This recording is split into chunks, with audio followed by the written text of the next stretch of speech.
Anything you said. All right, where do I sign it? How about right in the front, the top, because you deserve the top spot. Who is this? Who's this guy? Is that Stallone? No. It's not Jean-Claude Van Damme, I hope. All right. Give a huge round of applause, everybody, for Dolph Lundgren.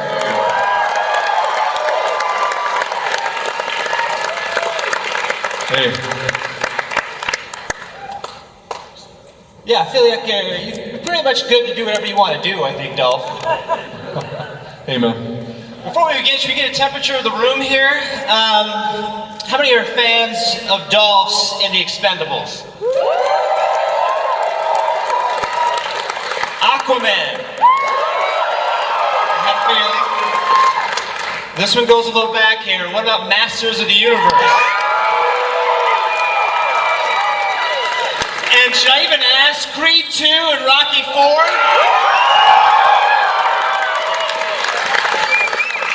Utah loves you, Dolph.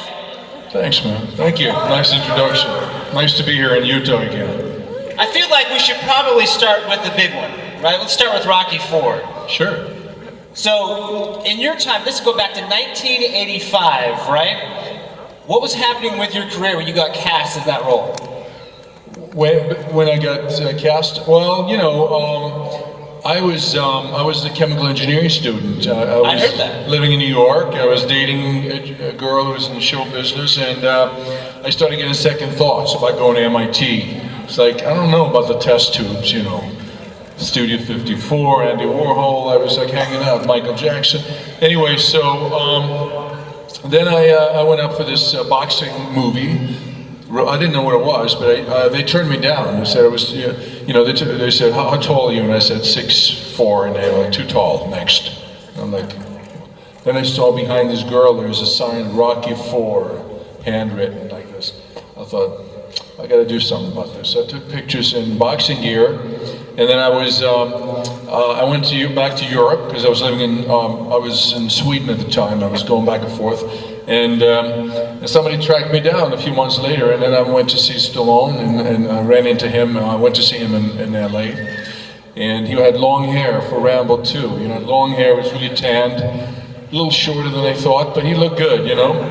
And I was impressed. I was starstruck. And then I had to audition for about 5 months, different things I had to do, and then 5 months? The audition 5 months. took 5 months? Yeah, because they came to see me in New York while I was training, and then I had to do a monologue. I had to do a boxing thing and like a test. But I was European karate champion, so I did fine with the fighting, you know.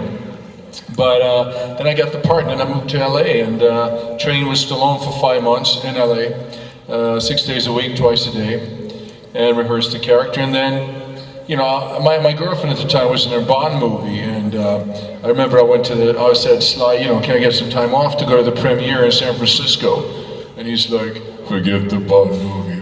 When this thing comes out, you don't know what's going to happen. He was right, you know.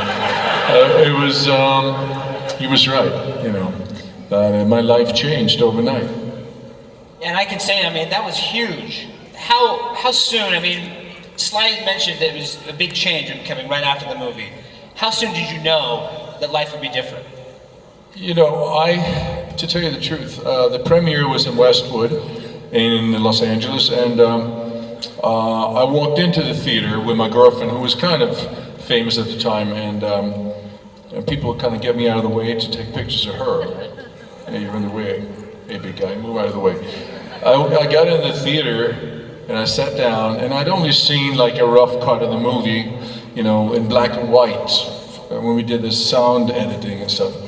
And I sat down, and the lights went down, and there's two boxing gloves, you know, the Russian, the Soviet, and the American glove, explodes, right? They explode, and then I was just like this for 90 minutes. And when the lights came up, everybody was looking at me. And then when I went outside, they were taking pictures of me. And I was like, I was just a Swedish kid, you know. It was like, it took me like a couple of years to get over it. I can only imagine. What do people say most to you when they see you on the street? Now, it varies, you know. I mean, back in the day, it was all about Rocky IV. Now it's kind of a mix. Like the kids, they know, some of them know Creed 2 or Aquaman, or, you know, but I think most people are appreciative of my career, of the, you know, of the body of work. I mean, sometimes people think I'm Russian, but not that often, but it's okay. I don't care, it pays the bills, you know. Well, you've had two movies kind of going bookending right there. You've had Rocky IV, so we began your career really with the Russian character, and we come back to it in Creed, right? Creed 2 in 2018. How fun was that to reprise that role? You know, when I heard about that, I got a text from Sly, you know, a couple of years ago, who just said, you know, how do you want to play this guy again? You know, it's like, sins of our fathers. You know, like, I didn't know if I wanted to do it again, because I thought, you know, the movie is such an iconic picture and that character, and I didn't want to like mess it up or play another one-dimensional Soviet bad guy. So, but I read the script, and the script was really great. It was a great role for me. It was a great story about fathers and sons, really. Me, my son, Stallone and his son, you know, Apollo Creed, you know, his son who's never seen his dad, you know. It was a great kind of touching story, and I thought, wow, this is a real challenge for me as an actor, and I really enjoyed it, you know. I enjoyed it on all levels, and, you know, first time we shot in the ring is I think the first fight in the picture. It's the last fight in the movie when they go to Russia. Anyway, it's the first time I worked with Stallone again. And, you know, I remember getting in the ring, I was in my red tracksuit, you saw it there, you know, as my son's trainer. And then I see those Converse sneakers, and I see that black hat, and there's, coming toward me is Rocky Balboa, and I was like, 35 years later. This is weird. It was bizarre, but it was a beautiful experience. Yeah, looking at that role, it was interesting to see that you had that role, you had the Aquaman role, both fathers' roles in there. And how much of your personal experience as a father did you use to be able to portray those characters? You know, yeah, it's interesting how I made kind of an instantaneous leap to play a father, you know, like both movies. Yeah, it was great. It was, you know, I have two daughters, and I love them very much. And I've had a lot of problems, you know, my career, we all do in our lives, divorces, and, you know, people doubt you doubt yourself, and I had a lot of injuries and other things, you know, that I could use for Ivan Drago, for that character particularly. And Aquaman, my daughter is in danger, you know, she's like imagining my daughter, if her life was in danger, and how I would feel about that, how desperate I'd be. So I think it was really a good chance for me to do some dramatic acting, which is really why I wanted to get into business in the first place, but I got sidetracked into, you know, taking names and, you know, running around with an assault rifle, you know, blowing people away. Paid a few bills. Is there something you'd like to do you haven't done yet? Excuse me? Is there a role, you mentioned the roles that you kind of fell into. Is there one role that you'd like to play you haven't done yet? Yeah, there are plenty of roles. I mean, anything that, any role that, you know, we show the humanity of the character, and usually in any role I get will be physical in some way, shape, or form. So I know that's there, but anything where I can show other sides of myself that people haven't seen or that I'm interested in showing, then it's interesting to me. It kind of feels like every time you play, you mentioned each of these characters always has some kind of physical aspect to it. I mean, you stayed pretty much in shape for what, 40 years, from beginning with that first movie all the way through. Have you ever trained with any of your co-stars? You mentioned Sylvester Stallone, he began in the beginning. Anybody else you trained with? Well, actually, before I got into business, I was, you know, my girlfriend was in a Conan movie, in a Conan 2. And so my good friend, you know, he was on the set, you know, Arnold Schwarzenegger, and so I trained a bit with him and his buddies, and funny enough, then, you know, I was a fighter at the time, and then about a year later, I was in Hollywood, I was training for Rocky IV, and my girlfriend had a big party at the house, and you know, I'm trying to get some sleep in the guest house, you know, because she wouldn't listen to me. It was like I had to get up to train with Stallone in the morning, so I'm there trying to get some sleep, and the music's going, and you know, and then there's a knock on the door. I'm like, I'm trying to get some sleep. Who is it? It's your trainer. I'm here to check your abs. I open the door.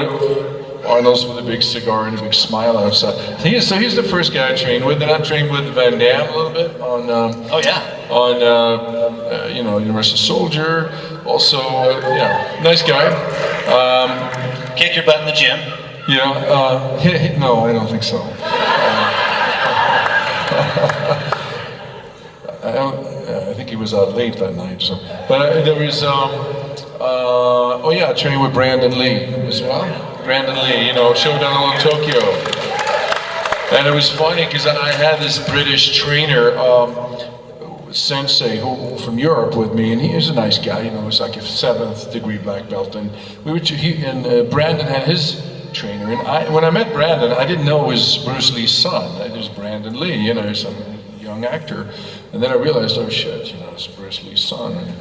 And then we were training together the first time in the gym, and he's throwing some punches and kicks in front of the mirror, and I'm there with my trainer. And then he was really nice, very polite. He goes over to my trainer and says, so what do you think? What do you think of my technique? You have any tips, any recommendations? And this British guy he's very blunt, and he just says it the way it is. He's like, well, I think you should just stick to using kicks. Don't throw any punches.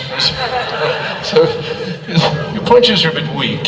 So funny enough, Brandon, he didn't throw many punches in the movie. He stuck to kicks. It looked pretty good. Among those guys, you mentioned Brandon Lee, Arnold Schwarzenegger, Sylvester Stallone. Anybody else on that list? In Expendables, of course, in the gym in the morning, Terry Crews had been there, or Randy Couture. Trained with Randy a couple of times, he's tough. I heard Jason Momoa's on there. Jason Momoa, I trained with him too on Aquaman. He's a great guy, Jason, very fun-loving, and he's a climber, he's a rock climber. I mean, for a big guy my size, he's a really good climber.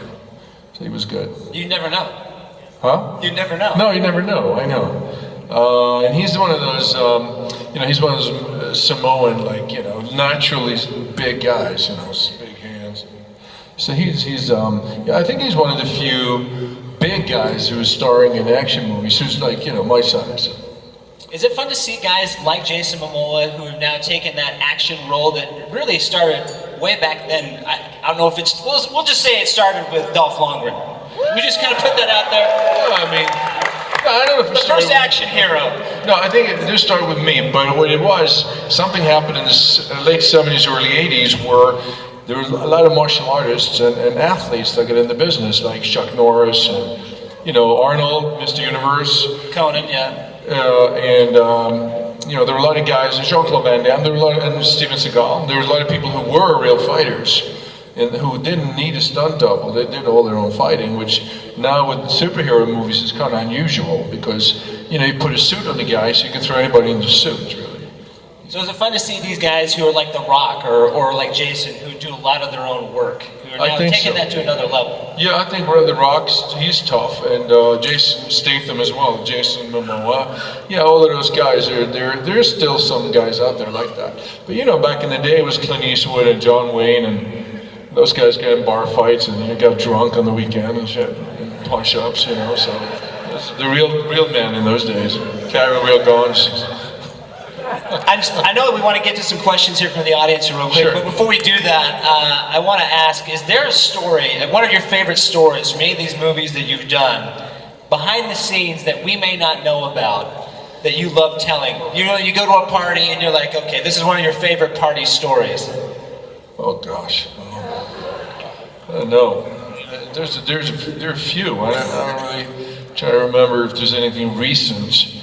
I mean, the career you've had has spanned many decades. So, you've got a lot of material to choose from. I don't want to say anything negative about anybody, so I don't want to make fun of anybody. We can hide the names to protect the innocent if we need be.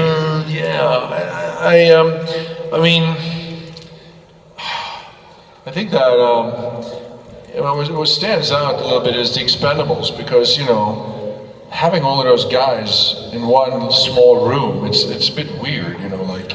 I think Expendables 2, we're doing a scene where Jean-Claude Van Damme is the bad guy, and there's a shootout. We're all gonna fire at this truck. We're all in there in the morning after breakfast, and a friend of mine was there. I had some friend visiting. So there's this little tent. It's cold. We're shooting in Eastern Europe. And there's a little tent where they have the heaters. It's about this big, you know? And I get in there. I'm a bit early, so they come and put all the gear on you, all the strap, all the, you know, grenades and holsters and shit on you, you know. So I'm there, and then, you know, Mel Gibson walks in, and hey, morning, mate, you know. And then, you know, Statham is there, and Arnold shows up. Good morning, how's everybody? You know, where's Harrison? You know, so Harrison's Ford, and it's just like Stallone. And my friend was just like staring there. I mean, it's just a small area, and all of these guys are used to being in their own movies, and they're like the top dog. But here it is, you know, the top dog is Stallone. But I mean, everybody's, you know, has to share with everybody else, and I think it's kind of a cool experience, you know, for all of these guys, and I was really happy to be part of that. I really felt honored to be part of it. Yeah, you were sharing the stage with all these big names, you know, Yeah. you're definitely right there with them. Yeah, I guess so. Yeah, I suppose I have put in the work, and it's been a long time, 35 years, about 73 movies or something, so yeah, there you go. What happened? You guys want to ask Dolph some questions? Go ahead. What's your name, boss? Hi, my name is Josh. Hey, Josh. I have a question about you with Sylvester Stallone. Yes. What was it like boxing with Sylvester Stallone in Rocky IV? What it was like? Yeah. Well, look, I got there. I got to Los Angeles, you know, and I got the role, and I got, of course, get the script, you know, and then I get another smaller script, 30 pages, and I turning page says right hook, left, right cross, left hook, and like the whole thing was just punches. I had to memorize the whole fight, and he's a very thorough guy, you know. He was directing me, and I still remember some of that choreography 35 years later. On my deathbed, I'll remember like 6 jabs, you know, don't forget that. So, You can do it in your sleep. I can do it in my sleep. So, I was impressed by him. He was actually a pretty tough guy, you know, tough physically as well. I was European karate heavyweight champion in karate, so I was used to getting hit, but he was a tough guy. I remember that. That was the most thing that I was impressed. He was 10 years older than me, but you know, he could keep up, which I was impressed by. I think we had a guy in the back and somewhere in the middle asked if they wanted to see the sequence. Oh yeah. No. It's okay. It's 6 jabs. Okay. 6 jabs and cross. You know, because he comes in and you know, Drago moves back and he jabs him, right? Right. Okay. Hey, Rocky keeps coming. You know. And you landed a lot of those jabs in the movie too. I mean, I noticed that. I mean, he got hit in the face a lot in Rocky IV. He does. Yeah, he got hit more than me. I think in real life it would have been a little more brain damage, maybe. I don't know. All right, here's the next question. Go ahead. What's your favorite part about working in Aquaman?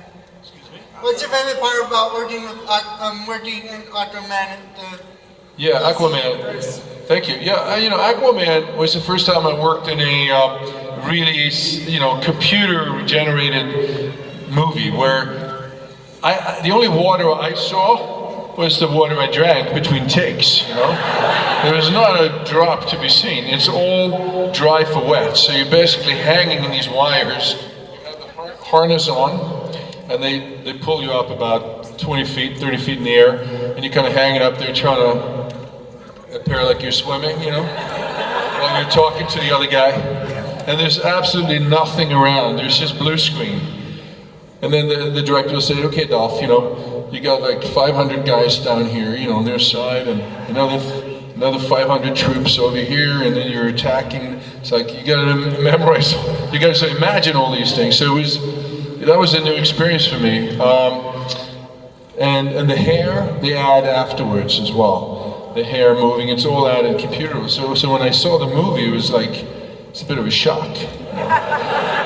And the thing is, hanging in that harness, you know, it cuts into certain parts of the male anatomy, and the heavier you are, the worse it gets. So me and Jason were suffering a lot. some prone to some chafing, maybe a bit. Was the hair? Did you actually dye your hair red for the movie? No, I wore a wig. I wore like a wig for some scenes, and the other scenes they added that hair in the computer. But the beard was there, you know. So you got a beard on, this false beard. You got a wig. You have like you know, 3 layers of suits of various kinds with armor and all that, and then a helmet. So you're looking out through these little holes, and you're in there like, you know, claustrophobic. So it was only for a few months. You know, it wasn't so hard. You're willing to take it here for the paycheck later on, yeah. Excuse me? I said you're willing to take it for the paycheck later. No, exactly. You know, that movie was, the thing for me was that it's another type of franchise that, you know, the Rocky and the Expendables is kind of old school, but this is a new franchise, so I would have done that one for free because it's good to be part of those, you know, superhero movies. So you bet. What's your question? Go ahead. Hi.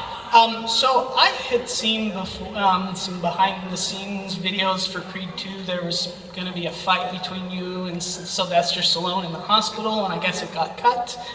What was that supposed to be, and you know why they ended up taking it out of the movie? yeah, thank you. Good question. Yeah, you know, when I read the script, after my son in the movie gets disqualified, the first fight in New York. You know, Adonis Creed is in the hospital, and then we go in there to try to cause some ruckus, to try to get some press. Me, my son, and some other, the promoter. So Rocky comes down in the lobby, and we you know, we're basically like, you know, we're gonna go up there and talk to him, take some photos. He's like, well, I can't let you do that, you know, whatever it is. So then. You know, there's a push, kind of a shoving match, and then I take a swipe at him, my character, and then we get in a fight in the lobby. And it was fun, but I mean it was interesting because I hadn't thrown a punch at Stallone since '85, and because Expendables were in the same same side, you know,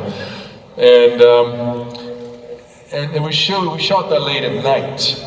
I mean, I think it was 10 o'clock at night, and he'd worked all day doing dramatic stuff. He came down in the lobby, and he's not in a good mood. He was like, I could see people clearing out, like, oh, this is not going to be good. I can't get in a fight with this guy now. And, you know, he's also producing the movie, he's my boss, and all that. But it worked out fine, and we both enjoyed it. But I think the director decided that he didn't want that fight in there. For some reason, they took it out. And I haven't seen it cut together. I think it's on the DVD or something, but Stallone was really upset. He wanted it in there. But I guess it broke the flow of the picture somehow, so there you go. Maybe next time. You're welcome. Go ahead, boss. What was your favorite part about filming Creed 2? Thank you. The favorite part for me was of Creed 2 was being able to play. The favorite part was that my whole character's arc as a dramatic arc is that I'm so hell-bent on taking revenge, you know, that I'll do anything to win, anything. And pushing my son, even if he gets hurt, whatever I have to do. And the arc of the character was that I really love him, you know, but I haven't realized that yet. I haven't realized that I love my son. And basically, when I was talking to the director, and we said that if the audience thinks that the last guy in the world who's going to throw in the towel is Ivan Drago, it will never happen. And when I decide to do that, at the end, it's a huge turn. So when I read the script, I was like, whoa, who came up with that? That's such a great idea. So I thought for me to play that arc of somebody who's very bitter and angry, sitting on a lot of negative emotion, and then realize he really loves his son at the end. I thought that was beautiful, and that's why I enjoyed about the part, you know. I think this will probably be our last question. Go ahead. All right. So who would win in a fight in real life? You or Sylvester? Well, look. She's putting you on the spot. we got a bunch of projects together, so I need him, in one piece, so I don't mind taking a fall. I'll take a fall. Now you mentioned you got new projects coming up. What's next for you? Yeah, well, look, I got to actually, I have a action series for CBS television. That I'm working on with Stallone, and we're going to do a pilot early next year in New York. It's about the United Nations, playing a special agent for the UN, so it's kind of like a Secret Service, but like a slightly international angle, and it's a really great role. Another father, by the way, and it would be fun to be in one place working for 6-7 months out of the year instead of going around different locations. So I think hopefully it's going to do well. Hopefully it'll reach a big audience. It got a lot of action, excitement, but it's also about bringing the world together and trying to make the world a better place, So I love that about this project too. I think that's the direction a lot of the Hollywood's going, where you're doing not only movies, right, which was big, but now a lot of people are doing, big actors are getting into these TV series, where streaming, whether it's on TV and CBS or whatnot, so you're just kind of on that cusp of the next generation of entertainment. Yeah, thank you. Yeah, I think so. You know what it is?